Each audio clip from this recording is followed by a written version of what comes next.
안녕하세요. 결혼을 앞두고 있던 30대 여성입니다. 도무지 잠이 오질 않아서 결국 다시 컴퓨터 앞에 앉아 이렇게 사연을 씁니다. 저는 몇 년 전부터 유기견 봉사활동을 하고 있습니다. 제가 이 봉사활동을 하게 된 계기는 참 단순했어요. 대학교 졸업을 위해서는 봉사활동 점수를 채워야 했거든요. 동물을 좋아하니까 유기견 봉사를 해봐야겠다고 생각했고요. 그렇게 시작된 일이 어쩌다 보니 지금까지 이어지게 되었네요.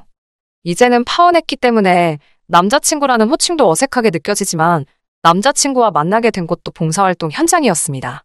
사실 봉사활동을 오래 하다 보면 느낌이란 게 있거든요. 저 사람이 여기 왜 온 건지, 얼마나 열심히 할 사람인지 그런 것들이 눈에 보인달까요. 그래서인지 솔직히 남자친구에 대한 첫인상은 그렇게 좋진 않았습니다. 비슷한 나이대로 보이는 3, 4명의 남자들과 같이 왔었는데 어찌나 시끄럽고 정신사나운지 놀러를 온 건지 도와주러 온 건지 알 수가 없었거든요. 하지만 2달, 3달이 지날수록 같이 왔던 친구들은 한 명씩 줄어드는 반면 남자친구는 꾸준히 모습을 보이더군요. 게다가 비슷한 나이대라곤 저와 남자친구밖에 남지 않다 보니 자의반 타의반으로 같이 움직여야 하는 상황이 생기기 시작했고요. 돌이켜 생각해보면 그러는 동안 서로 호감을 느꼈던 것 같습니다. 이후로 저희는 누가 먼저 사귀자곤 하지 않았어도 데이트를 하며 진지한 사이로 발전해 나갔고 어느 다른 커플들과 마찬가지로 행복한 연애를 하게 되었어요. 그러다 1년쯤 지났을 무렵 남자친구는 저에게 결혼하자며 청혼을 해왔지요. 청혼을 받고도 기뻐할 수만은 없었던 건 저에게는 남자친구에게 털어놓지 못한 비밀이 있었습니다. 그건 바로 제가 입양아라는 사실이었지요. 제가 입양아라는 사실을 알게 된 건 제 나이 17, 한참 사춘기로 예민한 시기였어요. 저희 부모님께서는 가능하다면 죽을 때까지 저에게 말해주지 않으려고 하셨다 했습니다. 저를 보육원에서 데리고 온 그날부터 단 한순간도 제가 부모님의 딸이 아니라고 생각해본 적이 없으셨다며 말이에요. 하지만 사람들이 입양아에 대해 얼마나 많은 편견을 갖고 있는지 잘 알고 계셨기에 가능한 비밀로 하고 싶으셨다 했습니다. 저 역시 단 한순간도 제가 입양아일 거라곤 상상해보지도 못했습니다. 부모님 2분 다 저에게 정말 큰 사랑과 관심을 주셨기에 그런 상상을 한다는 자체가 저에겐 말이 되질 않았지요. 그럼에도 불구하고 결국 제가 진실을 알게 된 건 바로 친할머니 때문입니다. 이건 좀 벗어난 이야기이긴 합니다만 자식을 손가락에 비유할 때 이런 말을 하잖아요. 안 아픈 손가락은 없어도 덜 아픈 손가락은 있다고요. 저희 할머니에게도 일남사녀, 그러니까 저희 아버지와 4명의 고모라는 손가락이 있습니다. 그리고 저희 아버지는 그런 할머니의 손가락들 중 금태두른 손가락이었네요. 무슨 말이냐 하면 저희 아버지는 금이어우기야 애지중지 키워진 자식이었지요. 한 가지 예를 들자면 고모들이 해주신 이야기인데요. 어린 시절 할머니께서 밥을 지으시면 매니에 윤기가 좌르르 흐르는 부분은 주걱으로 살포시 떠서 아버지부터 주셨답니다. 고모들은 밥이 부족해서 찐감자로 식사를 대신할지언정 말이에요. 이처럼 아버지에 대한 할머니의 사랑은 동네 사람들이 다 알 만큼 유별나셨다 했습니다.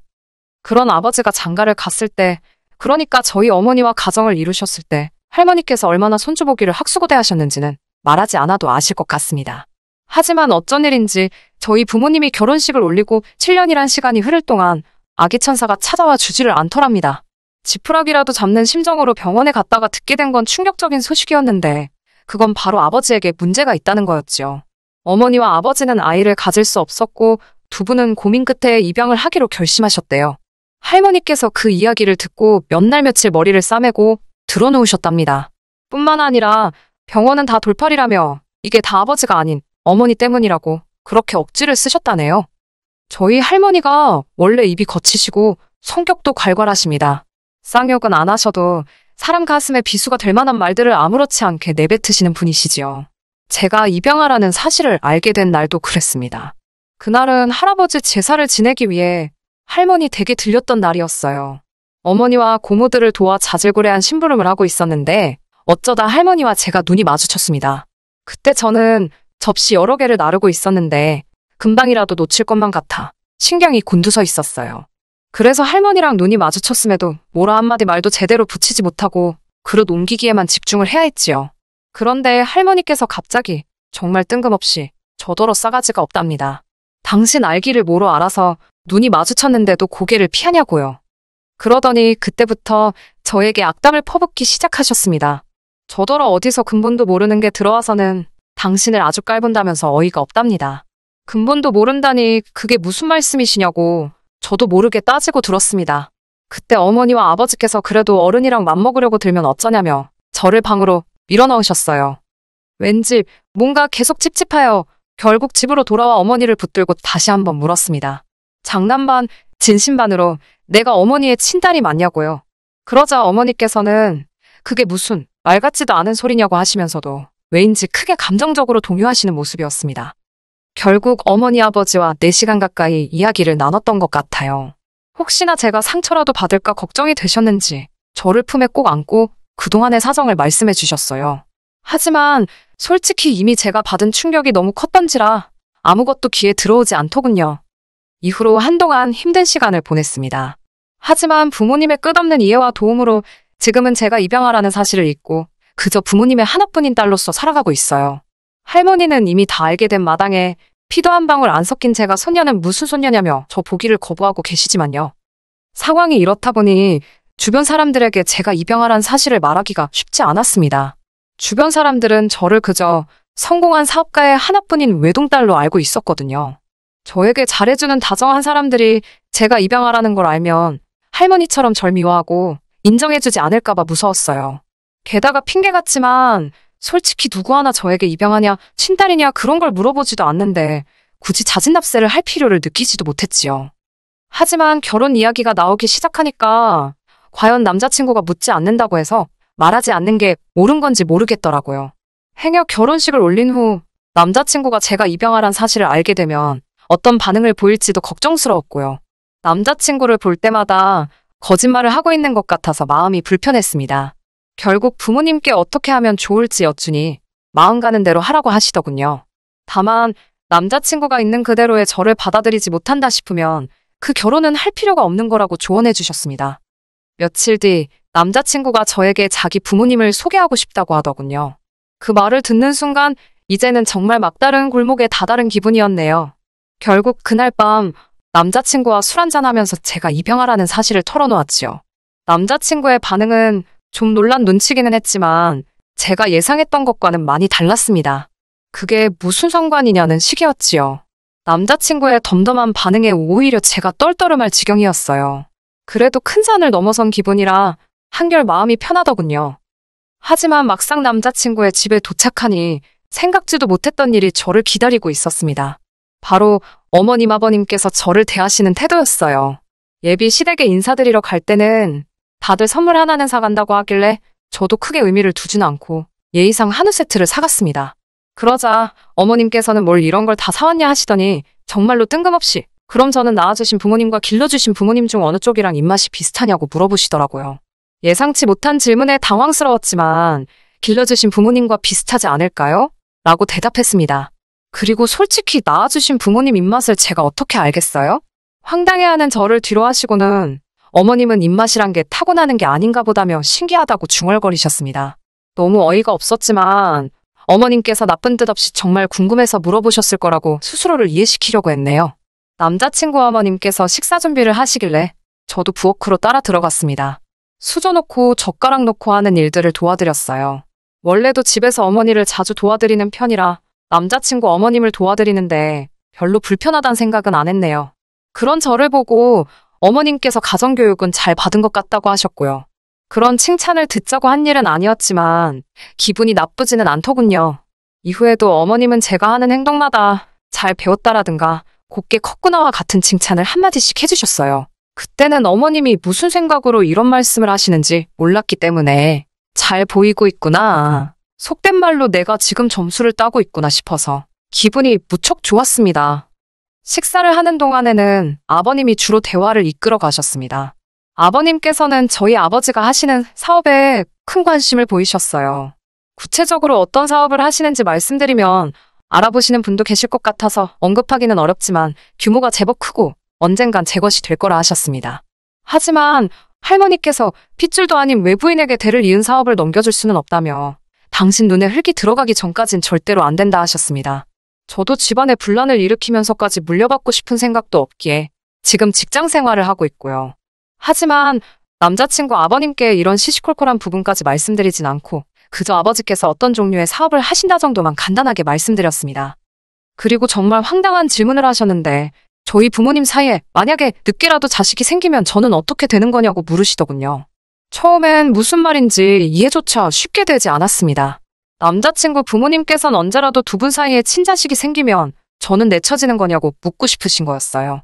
저희 부모님이 그러실 분도 아니지만 그 질문 자체로 너무 상처를 받았지요. 제가 입양하라는 사실을 아주 확실하게 상기시켜 주셨으니까요. 슬슬 불쾌한 기분이 들기 시작했을 무렵 식사가 끝났습니다.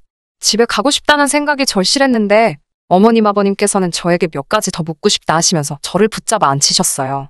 그렇게 다시 한번 어색한 대화 시간을 갖게 되었습니다. 어머님께서는 저더러 절 낳아주신 진짜 부모님에 대해서는 아는 게 좀 있냐고 물어보셨습니다.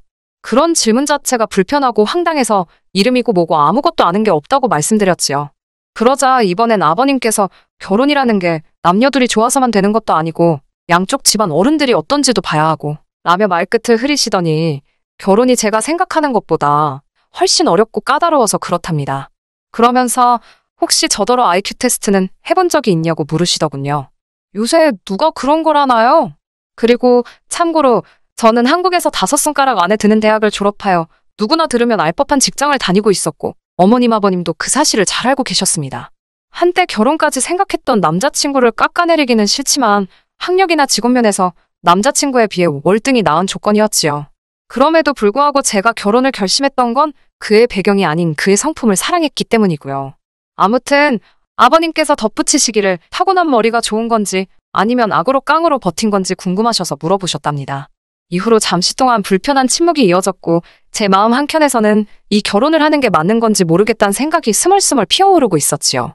무엇보다 절 속상하게 했던 건 이 모든 과정 속에서 남자친구는 아무런 말도 하지 않았다는 거예요. 별 반응이 없었던 건 술에 취해서 그랬던 건가 싶어서 마음이 더더욱 씁쓸해지더군요. 그때 어머님께서 질문을 해오셨습니다. 저더러 건강검진은 받아봤는지 산부인과는 가봤는지 그런 것들을 물어보셨어요. 건강검진은 부모님과 함께 거의 매년 받고 있다 말씀드리니 이번엔 유전병 같은 게 걱정이랍니다. 그런 어머님의 말씀에 딱히 뭐라고 대답을 해야 할지 모르겠더군요. 저도 정말로 절 낳아주신 친부모님께서 어떤 사람들인지 알지 못했으니까요. 이쯤 되니까 도대체 무슨 말씀이 하고 싶으신 건지도 모르겠고 기분만 점점 나빠지고 결국 제가 먼저 어머님 아버님께 혹시 저한테 뭐 궁금하신 게 있으신지 여쭈어 봤습니다. 저는 솔직히 저를 낳아주신 부모님에 대해서는 아는 바가 없지만 저를 길러주신 부모님에 대해서는 무엇이든 대답해드릴 수 있다고 말이지요. 그러자 어머님이 하시는 말씀은 충격적이었습니다. 피는 물보다 진하다는 말 알지 않냐면서 그 피가 어디 가겠냐 이런 말도 있지 않냐고요. 저를 낳아주신 분들이 어떤 사람인지 그걸 알아야 이 결혼을 허락할 수 있을 것 같다고 하셨습니다. 황당해서 제가 남자친구를 쳐다보니까 남자친구가 미안하지만 어머님 말씀도 틀린 게 하나 없답니다. 뒤이어 어머님께서는 일단 당신 아들이 저를 너무 좋아하니까 반대하지는 않겠다며 대신 사람을 사서 제 뒷조사를 하시겠다더군요. 그러면서 기왕 이렇게 된 거 다 같이 저를 낳아주신 부모님이 누군지 한번 찾아보자셨습니다. 제가 그 사람들을 왜 찾냐고 하니까 너의 뿌리가 궁금하지도 않냐면서 당신들은 제 출처를 확인하기 전까지는 완전히 저를 받아들일 수 없다셨습니다. 더불어 당신과 함께 건강검진도 받고 산부인과도 가서 어떤 병이나 유전적으로 하자가 없는지도 확인해보자셨어요. 말 같지도 않은 어머님의 말씀에 너무 어이가 없어서 이유를 물어볼 가치도 느끼지 못했습니다. 제가 어머님께 지금 쇼핑이라도 하시는 거냐고 저를 뭐라고 생각하시고 이렇게 무례하게 행동하시냐 물었습니다. 어머님 아버님 두 분 다 하신다는 말씀이 그러면 자기들이 뭘 믿고 당신 아들과 결혼을 시키냐입니다. 원래 부모를 보면 자식을 아는 법인데라며 말끝을 흐리셨고요. 저는 더 이상 이런 막말을 듣고 있을 이유가 없다고 생각했고 하신 말씀을 그대로 되돌려드렸습니다. 어머님 아버님이 이렇게 생각이 없으시고 막말을 하시는데 거리낌이 없으신 걸 보니 남편에게 상식과 교양을 기대하긴 그른 것 같다면서 저는 그런 남자를 남편으로 맞을 생각이 조금도 없다고요. 그리고는 냉장고를 열어 제가 사왔던 한우를 다 끄집어내어 하나도 빠짐없이 챙긴 뒤 그 집을 나왔습니다. 그대로 차에 올라타니 남자친구가 이렇게 가면 키워주신 부모님 얼굴에도 똥칠하는 거라며 저더러 잘 생각하랍니다. 저는 키워주신 부모님이 아니라 그냥 부모님이라고 입 조심하라고 소리를 질렀고 그대로 차를 출발시켰습니다. 그리고는 바로 부모님 댁으로 향했어요. 인사드리러 간다던 애가 눈물 콧물을 흘리며 집에 도착했으니 부모님이 얼마나 놀라셨을지 말씀드리지 않아도 아실 거예요. 부모님께 남자친구 집에서 들었던 막말들을 전하니 무슨 그런 집구석이 다 있냐면서 크게 노하셨습니다. 이후로 며칠 동안 남자친구에게서 간간히 미안하다는 전화와 문자가 오긴 했지만 제 마음은 나아지지 않더군요. 오히려 그 집에서 바보같이 당하고 온 게 생각나 분한 마음만 커져갔습니다. 하지만 결혼한 사이도 아니다 보니 제가 실질적으로 남자친구에게 줄 수 있는 타격은 없더라고요. 그게 지금도 한이라면 한입니다. 어머니께서는 보란 듯이 잘 살면 그것이 최고의 복수라며 저를 안아주셨습니다. 그리고 저에게 낳아주신 부모님이 궁금한지 물어보셨어요. 저는 궁금하지 않다고 말했습니다. 저에게는 어머니 아버지가 계시고 두 분이면 충분하다고요. 남자친구는 뭔가 깨달은 바가 있는지 아니면 자기 인생에 저 같은 여자는 다시 못 만날 걸 깨닫기라도 했는지 미안하다며 몇 번 집 앞에 찾아오기도 했습니다만 저희 아버지께 걸려서 온갖 욕이란 욕은 다 처먹었습니다. 한 번은 아버지께서 객값은 물어주면 그만이라며 골프채를 휘두르시는 걸 간신히 말리기도 했네요. 지금 저는 부모님 댁에서 몸과 마음을 추스리며 지내고 있습니다. 입양아란 사실이 제가 아닌 척 한다고 사라지진 않겠지요. 하지만 더 이상 그 사실 때문에 주눅들어 살지 않으려고요. 그저 어머니 아버지의 하나뿐인 딸로 행복과 사랑을 누리며 살 거예요. 저와 부모님을 위해서라도 말이지요. 끝까지 들어주셔서 감사합니다. 오늘의 사연은 여기까지입니다. 구독과 좋아요, 알람 설정 부탁드리고 더 좋은 사연으로 다시 찾아뵙겠습니다. 감사합니다.